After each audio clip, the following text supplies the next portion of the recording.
Hey there, it's John Cotey with TampaBay.com and Home Team. I'm here with Joey Knight, and this Thursday would have been arguably the game of the year in Tampa Bay, at least up to this point. Plant versus Jefferson. But in the spring, it was decided that this game was not going to happen. Plant took a game with Abilene, Texas on ESPN, leaving Jefferson to fend for itself. They ended up scheduling Bayside. But since the second that happened, the question around Tampa Bay has been, if Plant and Jefferson were to play, who would win that game? Well, for all eternity, we were left to ponder what if. We got teased, Cody. We saw them play against each other for one half in the spring. Jefferson came out on top, but that was just one half. Plant was certainly holding its own. Based on what I've seen to this point, knowing Plant is not as good as they're going to be, in November, knowing how high-powered Jefferson is right now, they appear to be in mid-season form. I've seen them a couple of times. I would have gone with Jefferson by a touchdown, 10 points. I think in the spring we saw the Jefferson passing game kind of take control during the key parts of that one half of action that they played. Chris Moore had a huge game. Eric Patterson did a nice job on Andre Davis, but I mean, how many times are you going to do that?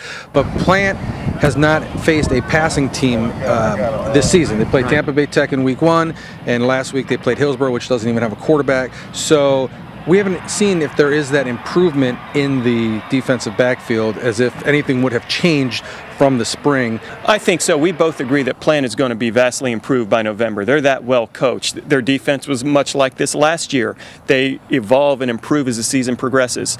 But they're a tad bit greener defensively this year than they were last year.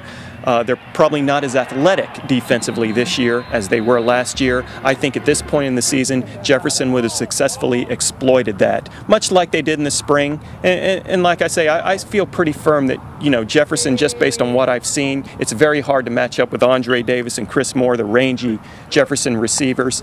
I think they would have come out on top. So all we can do is debate it as if it's some kind of a fantasy football game. And we asked some of the county coaches how they thought things might unfold if these teams were getting it on Thursday night.